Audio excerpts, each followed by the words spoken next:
대한민국 정부가 발표한 대한민국 기독교인은 20%가 채 안 됩니다. 968만 명 정도 된다고 하는데요. 우리 혈액 속에는 0.8%에서 0.9% 정도의 염분이 있다고 합니다. 그런데 그 염분으로 인해서 우리의 혈액이 썩지 않게 되는 것이죠.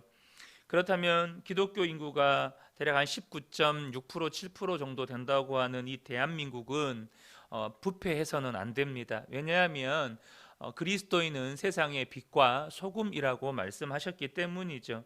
그런데 한국 사회는 부패로 인해서 여러 가지 어려움을 겪고 있습니다. 그것은 여러분 무엇을 의미할까요?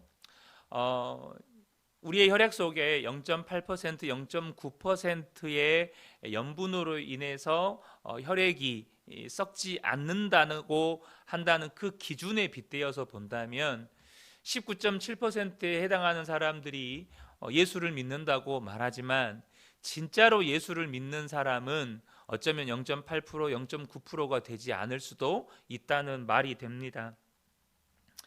하나님을 믿는다고 하지만 실제로는 하나님을 믿지 않는 사람들이 정말 많다는 것이죠. 우리는 적어도 나의 신앙에 대해서만큼은, 나의 믿음에 대해서만큼은 정말로 냉철하게 보셔야 합니다. 왜냐하면 이것은 우리의 영원한 생명과 사망을 결정하는 문제이기 때문입니다. 그래서 나는 믿고 있어 하고 대충 그냥 덮어놓고 넘어갈 문제가 아니라는 거예요.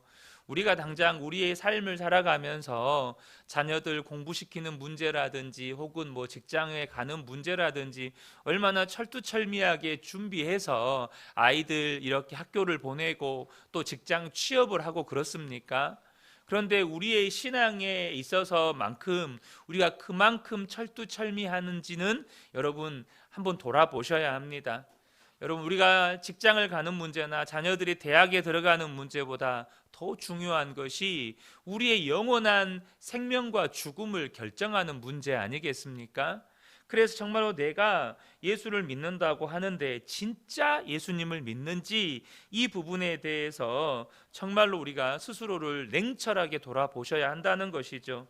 교회에서는 꽤 신실해 보이지만 세상에 나가면 내가 부자가 되고 성공하기 위해서 온갖 인간적이고 세상적인 방법을 쓰는 기독교인들이 정말로 많다는 것입니다. 제가 언젠가도 성도님들에게 말씀을 드렸지만 제가 처음으로 사역했던 교회에서 한 장로님이 저에게 그런 말씀을 하셨습니다. 제가 그때 27, 28 아주 어렸을 때였는데 장로님이 그러시더라고요. 전도사님, 세상은 믿음으로만 사라지는 게 아닙니다. 전도사님이 아직 세상을 너무 몰라서 그래요.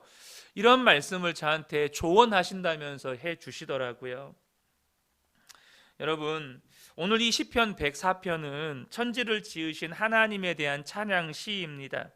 그런데 여러분, 우리가 이 시편 104편에 시편 기자가 하나님을 어떻게 찬양하는지를 보기 이전에 우리가 스스로에게 질문해 봐야 합니다. 나는 천지를 창조하신 하나님을 진짜로 믿고 있는가?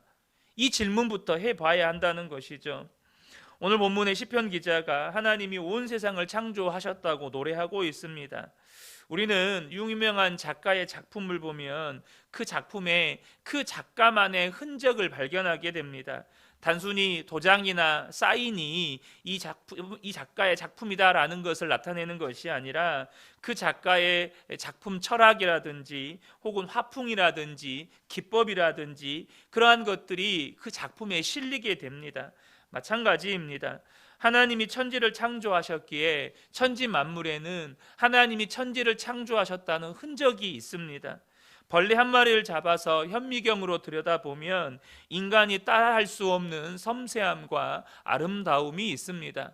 아무리 인간이 바늘을 뾰족하게 만든다 하더라도 그것을 현미경으로 확대하고 또 확대하고 또 확대해 보면 그 뾰족한 제일 끝에는 여러분 세균들의 운동장이 될 만큼 넓습니다.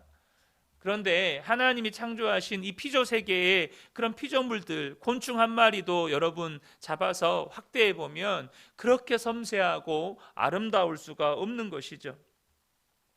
하나님이 천지를 창조하지 않았다면 절대로 그렇게 할 수 없는 거죠. 사람은 절대 할 수 없는 겁니다. 사람은 만들어낼 수가 없는 거예요. 시편 기자가 하나님이 세상을 창조하신 것을 기록하다가 그것이 너무나도 경이롭고 놀라워서 당장 1절에 내 영혼아 여호와를 송축하라. 여호와 나의 하나님이여 주는 심히 위대하시며 존귀와 권위로 옷을 입으셨나이다. 정말로 천지를 창조하신 하나님을 보니까 하나님이 너무 위대하신 거예요. 그리고 24절을 보면 여호와여 주께서 하신 일이 어찌 그리 많은지요. 주께서 지혜로 그들을 다 지으셨으니 주께서 지으신 것들이 땅에 가득하니이다. 이 세상에는 하나님이 지으신 것들이 가득하다고 고백을 합니다. 여러분도 그렇게 믿으십니까? 여러분이 진짜로 하나님이 이 세상 모든 만물을 창조하셨다는 것을 믿는다면 하나님은 저와 여러분에게 오늘 이 말씀을 통해서 이렇게 물으신다고 생각을 합니다. 그런데 너는 왜 그렇게 걱정이 많으냐? 너는 왜 그렇게 가치 없는 것들을 너의 꿈과 목표로 삼고 살아가느냐? 우리가 진짜 하나님이 천지를 창조하셨고 세상을 다스리시는 하나님이시라고 진짜로 믿는다면 우리 안에 근심과 염려와 걱정은 사라지게 될 것입니다. 그리고 우리의 목표는 오직 하나님뿐이게 되는 거죠. 그런데 하나님이 정말로 천지를 창조하셨다고 믿는다고 하면서도 세상의 염려와 근심을 가슴에 품고 삽니다. 그리고 세상의 것들을 꿈이라고 목표라고 하면서 살아갑니다. 이건 뭘 말하는 겁니까? 내 입술은 하나님이 천지를 창조하셨다고 믿는다고 말하지만 내 속은 진짜로 하나님이 천지를 창조하셨다고 믿지를 못하는 것이죠. 오늘 이 시편 기자는 하나님이 천지를 창조하셨다는 것을 이론으로 믿는 게 아닙니다. 그는 지금 창조주 하나님을 바라보고 있는 것입니다. 그 창조주 하나님을 바라보고 있는 거예요. 우리가 이것을 주목해야 합니다. 시편 기자가 지금 하나님이 지으신 천지 만물의 경이로움이나 위대함에 감탄하는 게 아니고 그것을 만드신 하나님의 위대하심을 노래하고 있다는 거예요. 우리가 이렇게 경치가 아름다운 산이나 들이나 바다로 가면 꽃을 피는 것을 보면서 와 예쁘다, 또 자연을 보면서 와 아름답다. 시편 기자는 자연의 경이로움을 지금 노래하고 있는 게 아니라 그것을 지으신 하나님의 위대하심을 찬양하고 있다는 거예요. 그는 지금도 하나님이 우리를 다스리고 계시고 그래서 태초에만 하나님이 창조하신 것이 아니라 지금도 다스리시고 지금도 피조물을 먹이시는 분이시라고 고백을 합니다. 27절과 28절을 보면 이것들은 다 주께서 때를 따라 먹을 것을 주시기를 바라나이다. 주께서 주신즉 그들이 받으며 주께서 손을 펴신즉 그들이 좋은 것으로 만족하다가 이렇게 고백을 하고 있어요. 여러분 이게 짐승들이나 식물들만 그러겠습니까?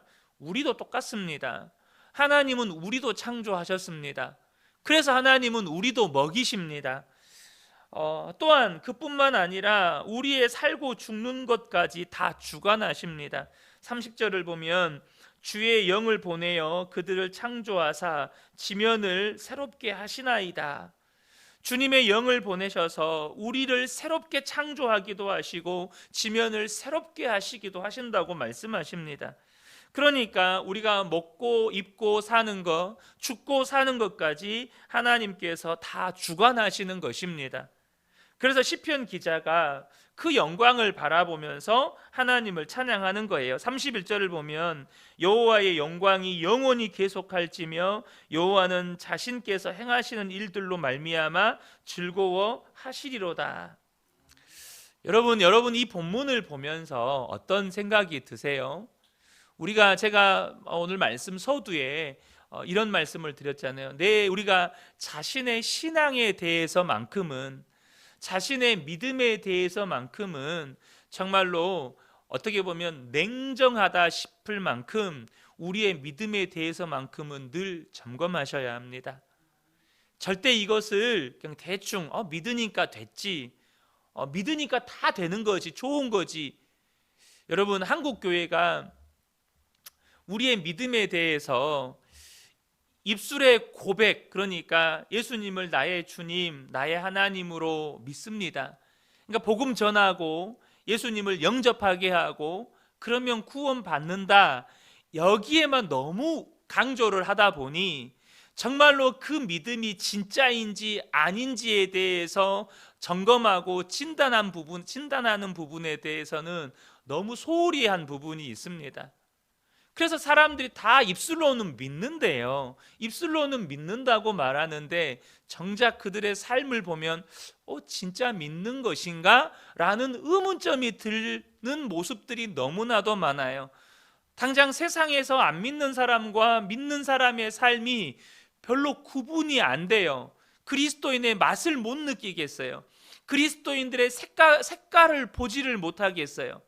이것이 어쩌면 우리의 신앙의 모습이라는 것이죠. 오늘 이 본문의 말씀을 보면서 우리 스스로에게 정말로 질문하셔야 합니다. 너는 정말로 이렇게 믿느냐? 정말로 하나님이 너를 먹이시고 입히시며 너의 생사화복을 주관하신다고 너는 진짜 믿느냐? 이렇게 질문해 보셔야 한다는 거예요. 하나님께서 나를 창조하셨고 나를 먹이고 입히시고 실제로 내 삶을 주관하고 계시다면, 내가 살고 죽는 것이 정말로 하나님 손에 달려 있다고 믿는다면 우리의 인생관이, 우리의 삶의 가치관이 달라져야 한다는 것입니다. 그 사실을 믿는 사람과 안 믿는 사람의 사는 모습은 완전히 하늘과 땅 차이입니다. 삶의 목표가 달라지는 거예요. 제가 아는 목사님이 자기가 부목사 때 섬겼던 그 교회의 한 아이 이야기를 해 주었습니다. 제가 그 이야기를 들은 지가 한 2, 3년 됐기 때문에 지금 그 아이는 한 12살, 13살 정도 된 것 같아요. 그런데 이 아이는 태어날 때부터 심장이 좋지 않게 태어났고 이미 여러 차례 심장 수술을 받았습니다. 20살을 넘기기 어려울 거라는 판정을 받았어요. 심장이 약하기 때문에 밖에는 잘 돌아다니지도 못합니다. 이 아이도 자기가 20살을 넘기기 힘들다는 것을 알고 있습니다. 그런데 이 아이는 날마다 하나님을 찬송하며 삽니다. 날마다 하나님을 집에서 예배합니다. 자기가 20살을 넘기지 못할지도 모른다는 사실을 알고 있는데도 불구하고 집에 가면 늘 하나님을 찬송한다고 이야기를 해요. 여러분, 우리가 진짜 창조주 하나님을 믿고 그 하나님을 정말로 우리가 바라보고 산다면 우리의 삶은 그것을 믿지 않는 사람들의 삶과는 달라져야 합니다. 아니, 다를 수밖에 없습니다. 더 이상 하나님께 무언가 해달라고, 하나님 이것 주세요, 저것 주세요, 그렇게 할 것이 없이 우리가 할 것은 하나님께 찬양 드릴 것밖에 없게 되는 거예요. 오늘 33절을 보면 내가 평생토록 여호와께 노래하며 내가 살아있는 동안 내 하나님을 찬양하리로다. 이것이 정말로 창조주 하나님을 믿는 사람의 삶의 고백입니다. 내 평생 하나님을 찬양하겠습니다. 나를 창조하셨고 내 삶을 주관하고 계시고 나를 먹이시고 입히시고 내 모든 삶과 죽음까지 하나님의 손에 달려 있다는 것을 진짜 믿는다면 내 평생에 할 일은 주님을 찬양하는 것밖에 없다는 것입니다. 여러분, 제가 24살 때 거울에 비친 제 모습을 보면서 제 삶을 저주했던 적이 있었습니다. 제가 이렇게 다쳐서 2년 동안 이렇게 병원 생활하면서 재활을 반복할 때 그런 제 모습을 보면서 정말 저 스스로를 저주했던 적이 있었습니다. 여러분, 오늘 아침에 한번 여러분 거울을 보면서 여러분의 얼굴을 한번 봐보세요. 지금 내 얼굴은 하나님을 찬양하고 있는 얼굴인지, 아니면 오늘도 무엇을 먹을까, 무엇을 마실까, 무엇을 입을까, 내 이 문제 때문에 어떻게 하나, 저 문제 때문에 어떻게 하나 근심을 안고 살고 계시는지 여러분의 얼굴을 한번 보세요. 여러분이 정말로 창조주 하나님을 믿고 있고 그 하나님을 지금 찬양하고 있다면 여러분의 얼굴 표정에서 그게 드러납니다. 여러분의 얼굴 표정에서 드러나. 제가 24살 때 저의 표정을 잊을 수가 없습니다. 제가 거울에 비친 제 모습을 보면서 신규식 너는 참 불결한 놈이야. 저 그렇게 고백했었다니까요. 거울에 비친 제 모습은 세상 모든 근심을 다 짊어지고 있는 제 모습이었습니다. 그런데 지금은 달라요. 그때와 지금이 뭐 많이 달라졌나요? 달라진 건 없어요. 근데 제 믿음은 달라졌어요. 제 안에 계신 예수님을 믿는 믿음은 너무나도 달라졌습니다. 사도 바울이 로마서 14장 8절에서 이런 고백을 합니다. 우리가 살아도 주를 위하여 살고 죽어도 주를 위하여 죽나니 그러므로 사나 죽으나 우리가 주의 것이로다. 아멘입니다. 여러분이 주님의 것입니다. 내가 주님의 것인데, 주님이 내 인생을 책임져 주실 것인데, 혹 내가 짧은 인생을 살다 죽는다면 그것으로 인하여서 주님은 영광 받으실 것인데, 그것을 통해서 주님은 주님의 뜻을 이루실 것인데, 도대체 우리가 이 땅에 먹고 사는 문제, 이 땅에서 좀 더 남들보다 더 잘 살고 못 살고 그 문제를 가지고 왜 이렇게 근심하며 고민하며 사느냐 하는 것이죠. 사도 바울은 예수 그리스도와 함께 죽었고 예수 그리스도와 함께 사는 자가 되었으니 이제는 살아도 주를 위해서 살고 죽어도 주를 위해서 죽겠다고 고백하는 것입니다. 한마디로 죽어도 좋다는 거예요. 나는 이제 죽어도 아무런 상관이 없다는 것입니다. 나는 그리스도 안에서 주님과 함께 죽었고 주님과 함께 사는 자가 되었기 때문이에요. 죽는다면 그것도 주님 뜻이고, 산다면 그것도 주님 뜻이고, 낮추신다면 그것도 주님 뜻이고, 나를 높이신다면 주님 뜻이고, 이러나 저러나 그것을 통해서 나에게 주님은 주님의 영광을 나타내는 도구로 사용하실 거라는 것이죠. 여러분, 우리는 하나님으로부터 모든 것을 받았습니다. 이제 더 이상 더 달라고 할 것이 없어요. 오늘 시편 기자의 고백처럼 내 평생 하나님께 찬양하고 싶어요. 다시 말하면 하나님께 내가 뭔가를 더 드리고 싶어요. 드릴 수 있다면, 하나님께 뭔가를 더 드릴 수 있다면 드리고 싶은 거예요. 내 삶 정말 보잘것없고 가치 없는 삶이지만 이것도 주님의 영광을 위해 사용하실 수 있다면 드리고 싶은 거예요. 여러분, 나의 믿음은 지금 어떤 믿음인지 여러분 돌아보셔야 합니다. 여러분 오해하시면 안 되는 게, 창조주 하나님을 믿으면 뭐 먹을 것 입을 것 구하지 말라는 뜻이냐? 그게 아닙니다. 여러분, 자녀들이 부모에게 하나님 이게 필요합니다, 하나님 저게 필요합니다 라고 구하는 건 당연한 것입니다. 왜냐하면 우리는 하나님의 자녀이기 때문이죠. 그러면 뭘 말하는 겁니까? 하나님이 말씀하시는 것은 뭐냐면, 너희가 하나님의 자녀가 되었다면 무엇을 입을까 마실까 먹을까 염려하면서 살지 말라는 겁니다. 그것이 너의 인생의 꿈인 것처럼, 너의 인생의 전부인 것처럼 살지 말라는 것입니다. 하나님은 그저 우리에게 먹을 것 입을 것 주는 정도의 하나님이 아니십니다. 하나님은 창조주 하나님이십니다. 무슨 말이죠? 우리의 삶을 새롭게 창조하시는 하나님이시라는 거예요. 나를 창조하시기도 하셨지만 지금도 내 삶을 새롭게 창조하시는 하나님이시라는 거예요. 그것이 30절입니다. 30절 말씀 우리가 앞에서 읽었는데 새번역 성경으로 새롭게 제가 한번 읽어드리겠습니다. 주님께서 주님의 영을 불어넣으시면 그들이 다시 창조됩니다. 주님께서는 땅의 모습을 다시 새롭게 하십니다. 무슨 말입니까? 주의 영을 우리 가운데 부으셔서 우리를 새롭게 하실 수 있는 분이시라는 것입니다. 하나님은 창조주 하나님이심과 동시에 우리 삶을 새롭게 하시는 창조주 하나님이시라는 것이에요. 주님은 지금도 우리에게 주의 영을 부으셔서 사랑하는 주의 자녀들을 새롭게 하시는 분이세요. 오순절 마가의 다락방에 이 모인 제자들에게 성령이 임할 때 그들은 오직 예수로 죽고 예수로 사는 새 생명의 사람들, 새로운 신앙의 공동체, 교회가 되었습니다. 그러니까 하나님의 성령이 임하는 곳에 새로운 창조의 역사가 일어난다는 것입니다. 하나님은 주의 영으로 오늘 우리에게도 이와 같은 일을 행하십니다. 성령을 부어주셔서 우리의 마음을 새롭게 하시고 모든 죄와 허물을 씻어주시고 우리에게 새로운 믿음의 눈을 뜨게 하시고 기도에 힘을 주시고 우리의 삶이 완전히 달라지게 만드시는 분이시라는 거예요. 태초에 천지를 창조하신 하나님만이 아니라 우리의 모든 삶 속에서 새로운 창조의 역사를 행하시는 하나님이시라는 것입니다. 여러분, 하나님이 천지를 창조하셨느냐고 창조하셨다는 것을 믿느냐는 질문은 단순히 교리적인 질문이 아니에요. 날마다 하나님의 새로운 창조를 경험하고 사느냐고 믿는지, 정말로 하나님의 새로운 창조를 경험하고 사는지를 물어보는 질문입니다. 사랑하는 성도 여러분, 저와 여러분이 진정으로 예수를 믿고 구원받은 하나님의 자녀라면 하나님은 반드시 창조의 하나님을 바라보는 눈을 열어주십니다.